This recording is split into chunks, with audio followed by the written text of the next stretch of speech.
Let us check the feed real quick. We'll get rolling. GMS Charlotte. All right. We live. All right. Hey, Shalom.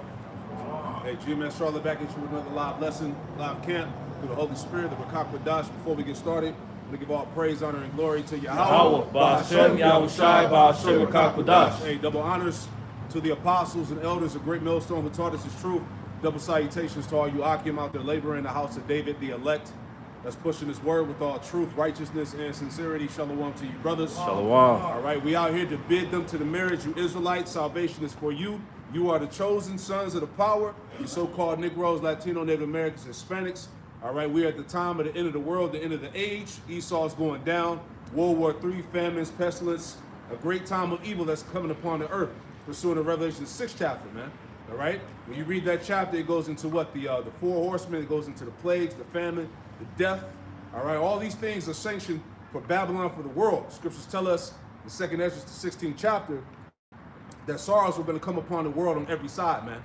All right, so this message is for those who are able to receive it, which are the elect, man. All right, blessed is thee, what Yahweh said, blessed are thee that have ears to hear and eyes to see. All right, spiritually. So we're going to get into this thing, you know, the Lord willing, the camp is edifying, man. All right, all hell is about to break loose, and Yahweh is coming with healing in his wings, man. Salvation, the chariots, what the world English calls UFOs, man, to gather up the very elect. And Lord willing, we are those men. All right? Whoever want to read. Isaiah. Yep, Isaiah 62. Isaiah 62:1.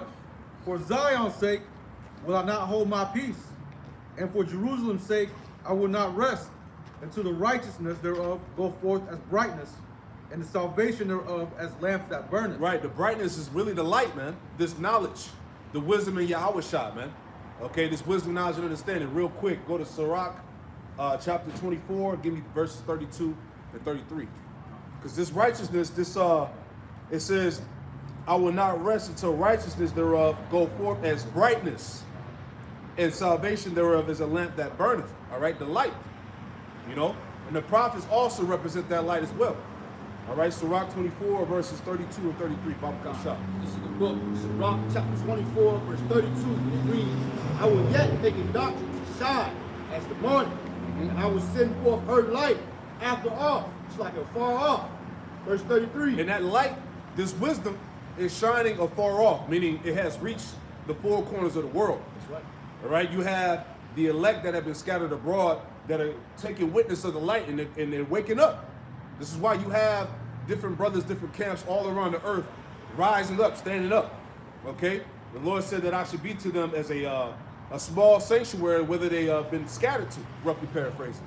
So you got brothers all over the globe, all right, that are professing the name of Yahweh Ba'ashem Yahushai and acknowledging the truth. All right? Go ahead, Ak. It's the book of Sirach chapter 24, verse 33, and it reads, I will yet pour out doctrine as prophecy, Yep. and I will leave it to all ages forever. The Lord said he was going to pour out doctrine as prophecy and leave it to all ages forever. Right? So we have the truth. We are the generation now standing back up upon our feet in these last days with 100% truth. Regardless of what you niggas got to say or how you feel about it, all right, we got the truth. We have the wisdom that's going to get us on the chariots, man. That's right. That's going to bring us salvation, man. All right? The wisdom that we need. Hey, the Lord gave us the wisdom in these earthen vessels that we need to receive salvation. Point blank period, man. All right? That was it. You go back to Isaiah 62. Isaiah 62 and verse 2. And the Gentiles shall see thy righteousness, and all kings thy glory, and thou shalt be called by a new name, which the mouth of Yahweh shall name. Go ahead. Verse 3. Thou shalt also be a crown of glory in the hand of Yahweh, and a royal diadem in the hand of thy power. Yeah, a royal diadem, all right, which is like almost like a turban, so to speak, which symbolizes how the elect are going to be put back in that royal position, all right? Matter of fact, go to Jeremiah 3 and get verse 17, where it says that Jerusalem should be known as the throne of the Lord, okay? Because, hey, that's what's coming to the planet Earth, a new government. All right, a righteous rulership, man. Okay, that's going to bring back the earth in its proper order, man. Its proper strength, if you will. Which one you said? Jeremiah 3:17, Baba Kushah. Jeremiah, also Jeremiah chapter 3 and verse 17. It says, at that time they shall call Jerusalem the throne of the Lord, and all nations shall be gathered unto it. And that's what? That's the kingdom. That's the elect being put back in that position of power. All right? Jerusalem should be guarded as the throne of the Lord. Go ahead. To the name of the Lord, to Yerushalayim, neither shall they walk any more after the imagination of their evil heart. Right, because that's when the world is going to learn righteousness, pursuing to Isaiah 26 and verse 9. Because, hey, when righteousness is sown into the earth, back into the earth, and established, all right, the law, such commandments are going to be the law of the land. So these heathen, they're going to learn righteousness, man. They're not going to walk after their imaginations of their evil heart, man. Okay, like we said before, you know, Moab ain't going to be eating shrimp and fucking rats, right? Pork, you know? Not, yeah, go ahead, because they're not going to be worshiping idols, okay? Because, hey, the law, statute, commandments is going to be the standard, the image of the world, man. The guidelines of the earth, if you will, man. That's what's going to bring the earth back into pure righteousness, right? This is Zechariah chapter 14 and verse 16. And it shall come to pass that every one that is left of all the nations which came against Jerusalem shall even go up from year to year to worship the King, the Lord Yahweh of hosts, and to keep the Feast of Tabernacles. It shall be that whoso will not come up of all the families of the earth unto Jerusalem to worship the King, the Lord Yahweh of hosts, even upon them shall be no rain. And if the family... And we're going to have that power. You know, to send forth the plagues, to send forth droughts, right? Go ahead. And if the family of Egypt go not up and come not, that have no rain, there shall be the plague wherewith the Lord Yahweh will smite the heathen that come not up to keep the Feast of Tabernacles. Hey, because when you read Revelation 11, going into those two witnesses, the northern and southern kingdom, the Lord said he was going to give them power, that type of power. You know, we're going to have pure power. Hey, the Lord, what did he tell Peter? He was going to give him the keys or whatnot, you know, which is going back to the dominion, the power and authority, man. You know, the keys of David, you know, which all goes back to complete dominion and power. So we're going to rule over the nations, man, as promised. Revelation, the 2nd chapter, Yahweh Shai said, he that overcometh, the Lord was going to give power over the nations. And we're going to rule them with a rod of iron. Thus said up the scriptures. Right? Yes, this one of us. Yep. This shall be the punishment of Egypt and the punishment of all nations that come not up to keep the Feast of Tabernacles. That's right. So that's that mandatory subjection that we're going to instill on the earth. That's right. You know, because these heathen that are underneath us, when we're in the kingdom of heaven, they're going to be subjected, as the elder was saying, to uphold our high holy days, to worship our power, Yahweh Bashim Yahushai, Yep. and not these false idols. That's it. That's it. Get Micah, the 4th chapter, and add on to that. Beautiful. This is Micah chapter 4. But in the last days it shall come to pass that the mountain of the house of the Lord Yahweh shall establish in the top of the mountain. And the mountain of the house of the Lord is the kingdom, the top government. Jerusalem being the headquarters, all right? Go ahead. And it shall be exalted above the hills, and people shall flow unto it. Yeah, the nations. It shall be exalted above the hills, and the people shall flow to it. Because Israel is going to be the top government. It's going to be the ruling authority in the earth at that time. Go ahead. Micah 4 and 2. And many nations shall come and say, come, and let us go up to the mountain of the Lord Yahweh, That's right. and to the house of the power of Jacob. And he will teach us his ways, and we will walk in his paths. See that? So the heathen are going to have to learn the ways of righteousness. As we read in Jerk, it's going to be mandatory. As you, That's that notion that Doug is reading right now. That's the heathen coming to their senses due to us having that rod of iron. You know, they didn't take a willingness to say, oh, we should go up there. No, we beat that into their ass to say that out of fear. You know? because hey, we read earlier that the nations are no longer going to walk after the imagination of their evil heart, right? Because hey, they're going to have to be subjected to righteousness. Right. That's going to be they're going to be purged out of that thinking. That's right. And he will teach us his ways, and we will walk in his paths. For the law shall go forth of Zion. Yeah, see, the law shall go forth from Zion. The law, statutes, commandments, man. the righteousness of the Lord, man, is going to go forth out of Zion, right? Throughout all the earth. Go ahead. And the word of the Lord Yahweh from Jerusalem. That's right, because Jerusalem is going to be the headquarters, the capital, so to speak, right? Go ahead. And he shall judge among many people, and rebuke strong nations afar off. Yep. And they shall beat their swords into plowshares, and their spears into pruning hooks. Nation shall not lift up a sword against nation, neither shall they learn war anymore. Right, and it's not going to be any more wars in the earth, man, because hey, at that point in time in the kingdom of heaven, the earth is going to be ruled under a supernatural government, man. All right? You're going to have a divine government ruling the earth, man. That's the elect, the house of David. So the nation, it would be foolish for the nations to come against that, man. That's why these nations are not going to learn war anymore. And plus, they're going to be in subjection. They're going to be in slavery, man. All right? That was it, right? Come on. Bring it out, brother. Yep, this is the book of Isaiah, chapter 60. And I'm going to start at verse 10. It reads, And the sons of strangers shall build up thy walls, and their kings shall minister unto thee.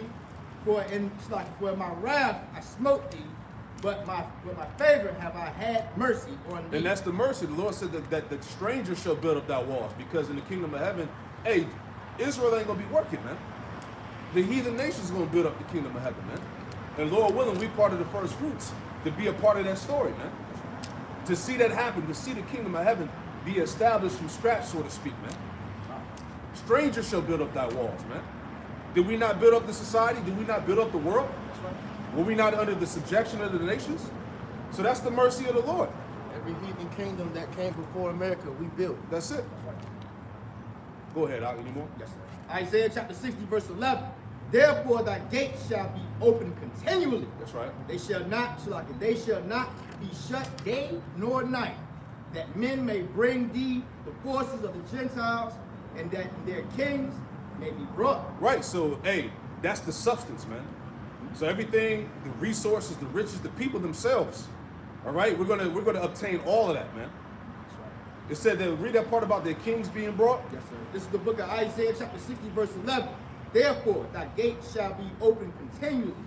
They shall not be shut day nor night, that men may bring thee bring unto thee the forces of the Gentiles. Yep.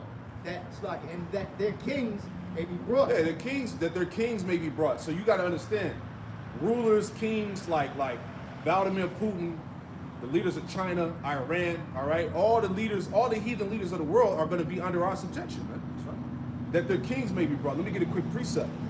All right, it's Isaiah 49 and 22. It says, "Thus saith the Lord power, Yahweh Shemel Shah, behold, I will lift up my hand." It's Isaiah 49 and 22. Thus saith the Lord power, Yahweh Shemel Shah, behold, I will lift up my hand to the Gentiles, and set up my standard to the people. And they shall bring thy sons in their arms, and their daughters shall be carried upon their shoulders. All right? So, hey, we're going to inherit people, man. That's right. Psalms, the 2nd chapter, man. Right? It says, verse 23, and kings shall be thy nursing fathers, and their queens shall be thy nursing mothers. All right? So you're talking about these heathen kings and queens of prominence are going to be slaves, man. Right? It says, they shall bow down to thee with their face toward the earth, and lick up the dust of thy feet. And thou shalt know that I am the Lord, Yahweh Shem Yahweh Shai, for they should not be ashamed that wait for me. You see that? So we're not going to be ashamed. We know that these words that are written are faithful and true. And this is what the Lord said, man. Right? Yeah, go ahead, bring it up. Psalms 149 and verse 8. Matter of fact, I'm starting at verse 7. To execute vengeance upon the heathen and punishments upon the people. Yep. Verse 8, the point. To bind their kings with chains and their nobles with fetters of iron. Yep. You know, speaking of those high-ranking Edomites, those high-ranking heathen. Okay? Because as the elder has said, you're going to have these prominent heathen that are held to a high standard, brought very low to the point of being debased to slaves. You know? And that's really their true lot. At the end of the day, they're supposed to be under us, not the other way around. So, and that's the mercy of the Lord. Because, hey, the nation of Israel was subjected under all nations, man. And the Lord said he was going to avenge his temple. And we're in that time. That's why we're pushing the Spirit of the Lord, all right, to bid them to the marriage, man. Because these things are upon us, man. The kingdom of heaven is at hand. All right. Esau is the end of the world, and Jacob is the beginning of it that followeth, man. This is why they're trying to. This is why they're trying everything in their power to stop this this word from building, so to speak, man. Well, like I had made mention in Ezra, the 4th chapter.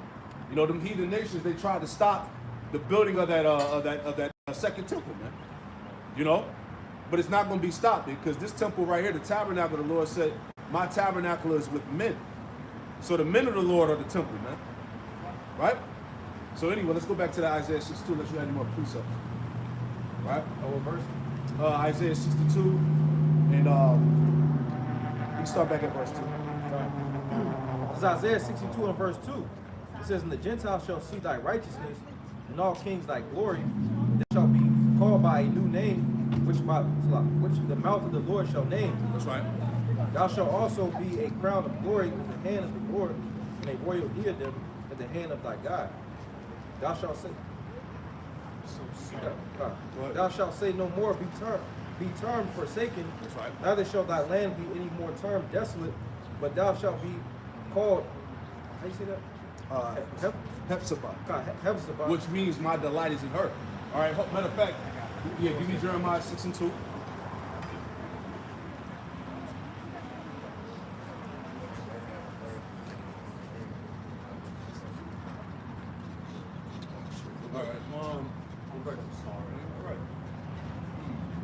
Y'all go ahead and bring it out. Jeremiah 6 and 2.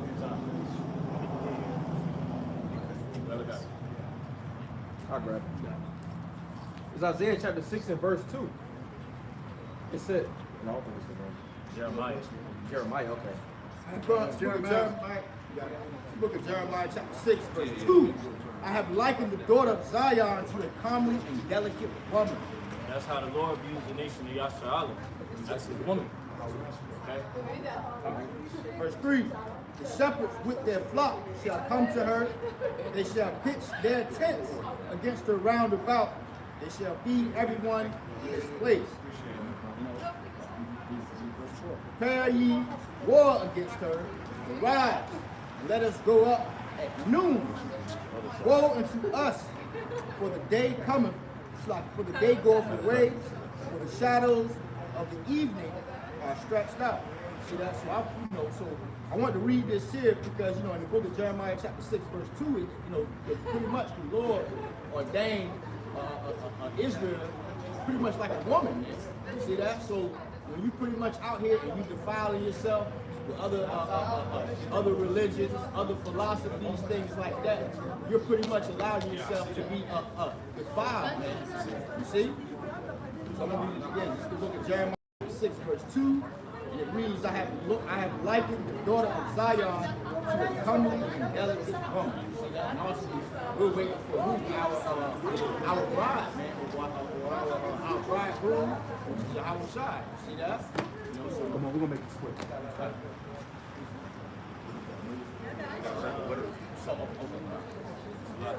Yeah, bear with us. We gotta move real quick.